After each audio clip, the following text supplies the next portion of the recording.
What's cracking, family? This is the big week.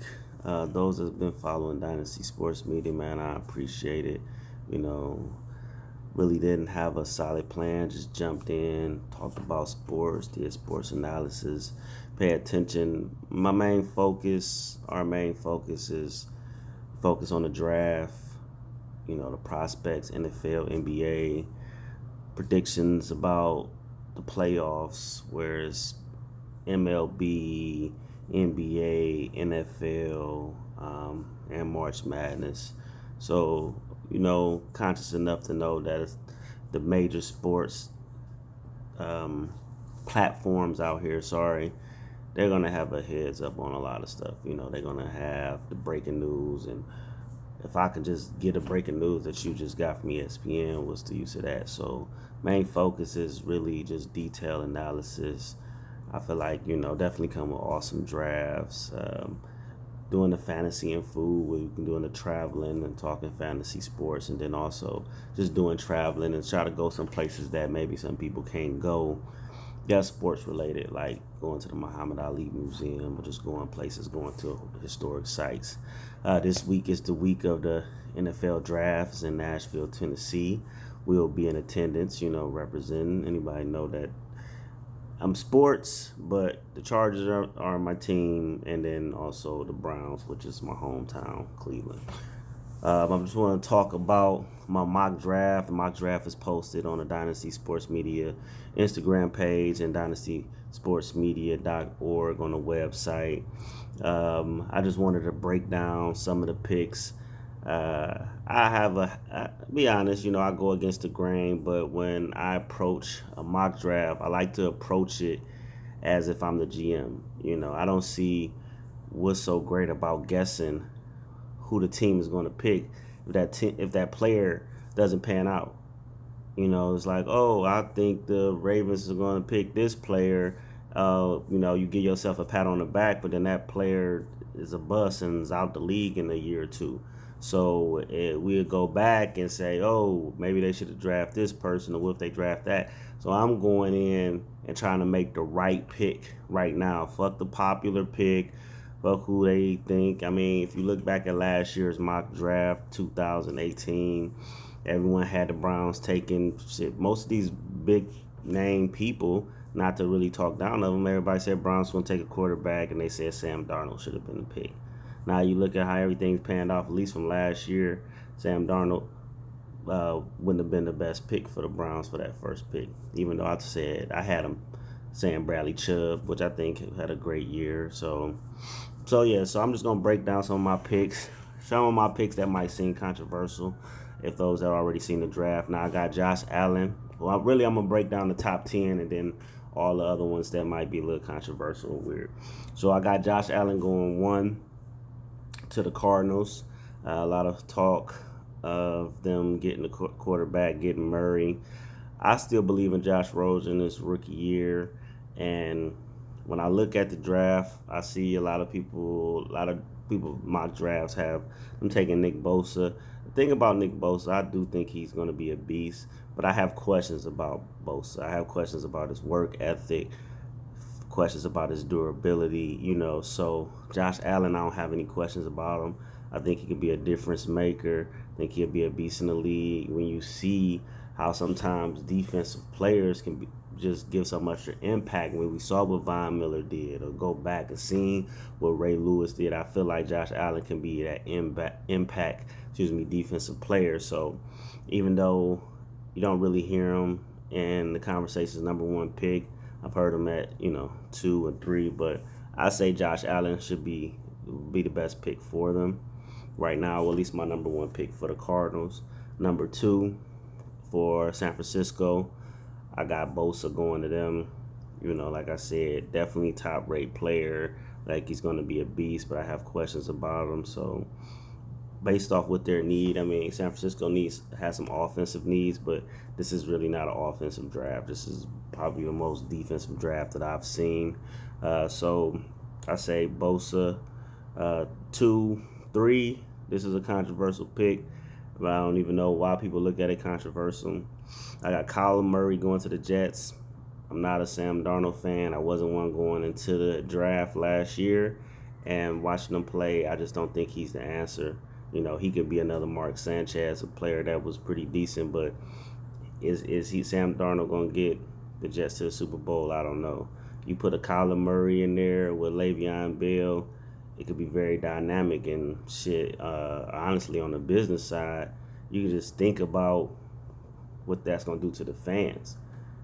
Fans gonna want to go see Le'Veon and Kyler Murray, build something. Not to mention, Darnold still has a high value. So you take Darnold and maybe Denver or one of the teams, say with a first round pick that needs a quarterback, just takes Darnold from you, and you pick up another first rounder and get a valuable piece. Number 10, I got Quinnen Williams, coming out of Alabama for the Raiders. Raiders, once again, a lot of pieces missing. They added some on offense. I think the defense, struggled last year, losing Mack. I think Williams is the safest pick to me in the draft. Last year, the safest pick to me was Bradley Chubb. This year is Quinnen Williams to me. Now, when it comes down to number 5, and I'm looking on the other phone. If you come to number 5, Tampa Bay can go a lot of different ways. I could see him possibly going offensive line, but as far as talent, I think Montez Sweat will be the best player for them to take right there. The guy's, metrics are off the chart, and he has that capability to come in and be just dominant in NFL. And so, And to the Giants at number 6, I got Ed Oliver going. I could see those two swapping, with Tampa Bay could take Ed Oliver, and the Giants may take Montez Sweat. But Ed Oliver is really my top-rated player. We got the consensus top players, and Ed Oliver, watching his tape and film, I think he's a fucking beast. I just didn't have him going number 1. I don't see it happening, but Ed Oliver, number 6. Number 7, Jacksonville. They just picked up Nick Foles. Go get an offensive tackle. I got Juwan Taylor going there. Number 8, to Detroit. Another team got a lot of pieces. They could go receiver, because we've seen Detroit like to draft receivers. But I'm going to say Rashawn Gary out of Michigan. Played in Michigan. I think that's going to be good for the morale for the team. Number 9. Actually, I'm going to do the top 11. Number 9. This was a reach for me, because I know Buffalo, they can go defense. They definitely could go offensive line. But I'm going to put DK Metcalf. I look at Josh Allen. You got a quarterback that's not the most accurate. So you got a player that can go up and, grab the 50-50 catches. And I hear people say he one trick pony, but, the guy metrics is off the chart. And I think he's worth the risk. Number 10, I got Denver. All my mock drafts, I had him not taking a quarterback, but if Haskins there, I think Haskins with Elway and with Flacco, you got these pocket quarterbacks with big arms, and he can sit back, learn for a year or two, then step in. And then Cincinnati, I think it's time to move on. So from Andy Dalton, I just don't think Andy Dalton's going to get them to where they want to be for the Cincinnati fans. So I say Drew Lock, bring him in.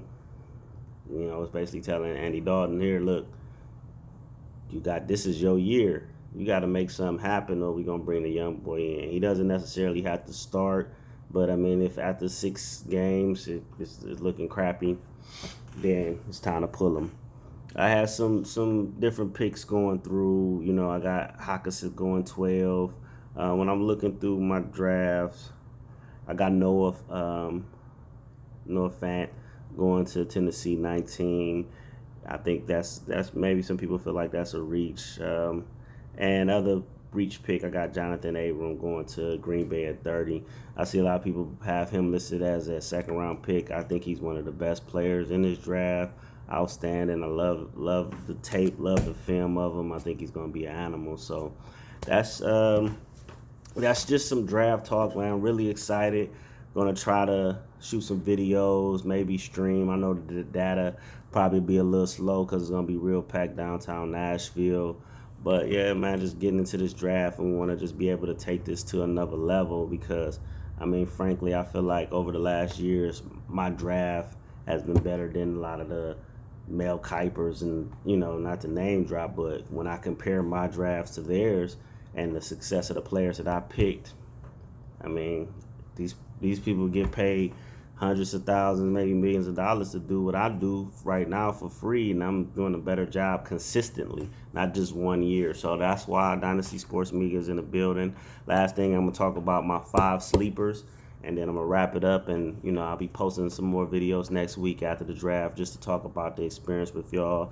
But my top 5 draft sleepers, I got, and sorry if I butchered their name, I got Ben Banagu. Then I have Ben Burke-Irvin, Irv Smith Jr., which Irv Smith Jr. was listed as one of the top tight ends, and now they're saying he might slide to the second round. But as a late first round pick, he might be a good pickup. Jalen Ferguson, very under the radar player. Really love the film, love the tape.